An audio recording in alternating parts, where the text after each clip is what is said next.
Yes, when you wear this, your body will transform into a beauty no man has ever seen. But remember, do not take off the underwear. Before Sabrina could turn to ask the old woman what would happen if she removed it, the old woman vanished like smoke swallowed by the night. Sabrina stood there trembling, clutching the strange underwear in her hands.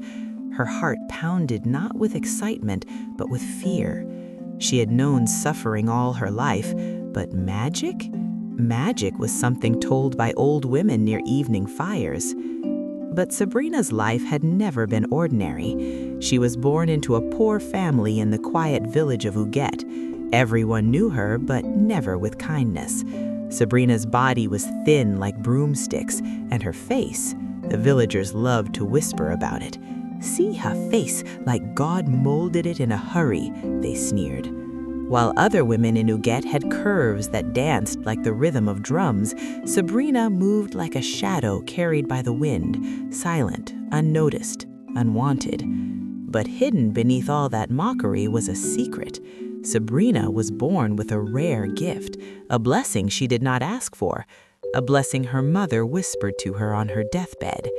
Any man who married Sabrina would rise from nothing to great wealth and prosperity. But Sabrina never announced it. She wasn't looking for riches. She was looking for love, true love, a man who would not fear her face or her thin frame, a man who would choose her for her heart. But years passed. No man approached her. Even bachelors desperate for marriage avoided her like a curse. Some men even said openly, "If Sabrina is the last woman on earth, I will remain single forever." They did not know that to marry Sabrina was to marry wealth itself.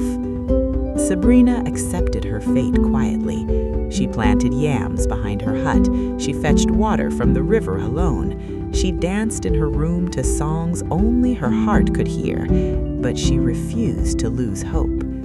It was during the Yam Festival, colors everywhere, drums shaking the air, laughter filling the sky. Sabrina stood far from everyone like she always did. It wasn't her choice. No one wanted to stand near her. While the women danced in circles, while the men boasted and laughed, Sabrina stood alone beside a dying bonfire, watching shadows move. Then something happened. A young man began walking toward her. His name was Okesier, a handsome, gentle palm wine tapper, known for his calm spirit and quiet strength. When the villagers saw him walking to Sabrina, they held their breath. Some nudged each other, some laughed, some whispered wicked things, but Okesier ignored all of them. "Good evening," he said softly. Sabrina looked behind her to be sure he wasn't greeting someone else. "Me?" she asked. "Yes, you." Those two words entered her heart like warm sunlight. They talked and talked and talked. Okesier did not look away from her. He did not laugh at her. He did not shift uncomfortably. He listened. For the first time, Sabrina felt seen. At the end of the festival, he walked her home through the quiet path that led to the outskirts of the village where she lived. He insisted, "I want to make sure you get home safely," he said. And from that night, everything changed. Every evening, just before dusk, Okesier would arrive carrying a small gourd of palm wine. Sabrina would bring out her curved wooden cups. They would sit outside under the orange sky, laughing, sharing stories, teasing each other. The friendship grew, the bond deepened, and slowly, gently, beautifully, love blossomed.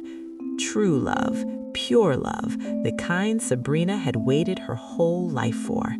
Okesier loved her genuinely, not for beauty, not for wealth, not for what she could become. He loved her, her laughter, her quiet spirit, her strength. And Sabrina gave him the piece of her heart she had kept hidden for years. When they finally married, the villagers almost collapsed with shock. How can a man like Okesier choose Sabrina? What kind of charm did she use on him? This love cannot be ordinary. The whispers followed them everywhere. When they passed by, men shook their heads, women hissed under their breath, young girls mocked Sabrina openly, but Okesier held her hand tighter each time. And Sabrina? She smiled, because for once in her life, she had something no one could take from her: happiness. 2 months into the marriage, things began to change. Okesier's palm wine business suddenly exploded. Farmers from other villages came searching for him. People started buying in bulk. He became so wealthy that the villagers began to panic with jealousy. How can a common palm wine tapper become this rich? What is happening? Before long, they discovered Sabrina's secret. Now, the same men who mocked her wanted her. The same men who refused to greet her now bowed before her. The same men who said they would rather remain single wished they could replace Okesier. But it was too late. Sabrina belonged to her true love. Then came the rainy night. The thunder cracked violently. The wind howled like angry spirits. Sabrina awoke to find the door wide open. Okesier was gone. No footsteps, no struggle, no scream, no goodbye. Just emptiness. Some villagers claimed spirits took him. Others said the gods were angry. Some whispered that jealousy had led to dark things. But Sabrina believed he was not dead. Her heart shattered into pieces too small to gather. After 2 lonely years without Okesier, Sabrina's life changed in a way no one in Uget had ever imagined. The same men who once swore they would rather remain single than marry her, the same men who mocked her face, the same men who laughed at her thin frame, now lined up in front of her hut.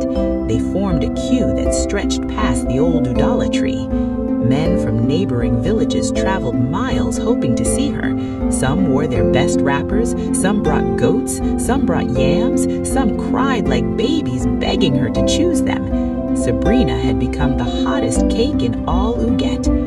The beautiful maidens, those who once mocked her, watched with burning jealousy. They whispered behind her back, "One day her secrets will come out. She must be using something to charm them. What does she have that we do not?" Some even gathered courage, approached her and asked, "Sabrina, what are you using? Tell us your charm." But Sabrina only smiled that gentle, quiet smile and walked away without a word. They did not know the truth, that her blessing was a burden she never asked for, a gift the gods forced upon her, a gift that only brought her pain. Among all the men begging for her hand, one man stood out, Delay. Delay the fisherman, Delay the smooth talker, Delay whose tongue was sweeter than ripe mango. He would sit beside her hut every evening, pretending to weep. He brought her roasted fish, fresh crabs, even small gifts carved from wood. "Delay, Sabrina," he said one night, wiping fake tears. "My heart beats only for you. Let me love you. Let me replace your sorrow with joy." Sabrina's heart was tired of loneliness, tired of being an object of mockery, tired of waiting for Okesier who never returned. So after many months of sweet words, after so much gentle attention, she agreed. She married Delay. Delay pretended to love her, pretended to cherish her, pretended she was her blessing from the gods.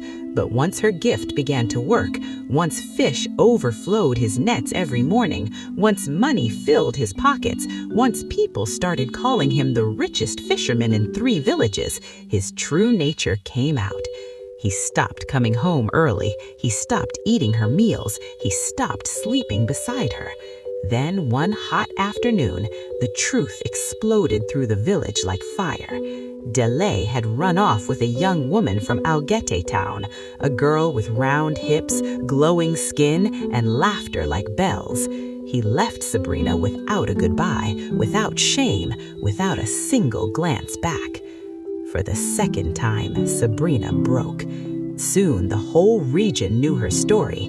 If you want wealth, the villagers said, marry Sabrina, but forget beauty, she has none. men began to come not for love, not for companionship, not even for respect, but for quick riches. And one by one, she married them, not because she wanted to, but because she was tired of being alone, tired of the mockery, tired of nights filled with silence and tears. And one by one, after her blessing lifted them from poverty, after wealth kissed their lives, after their pockets grew heavy and their faces grew proud, they left her. Some ran away with prettier women, some simply disappeared like Okesier, some never returned home after tasting prosperity. Uget village began to whisper again, but this time with fear. There is something strange about her. Every man she marries becomes wealthy, then vanishes. Maybe she is cursed. Maybe she is a spirit. But the men kept coming, some out of greed, some out of foolishness, some out of desperation. And every time Sabrina gained a husband, the village held its breath, waiting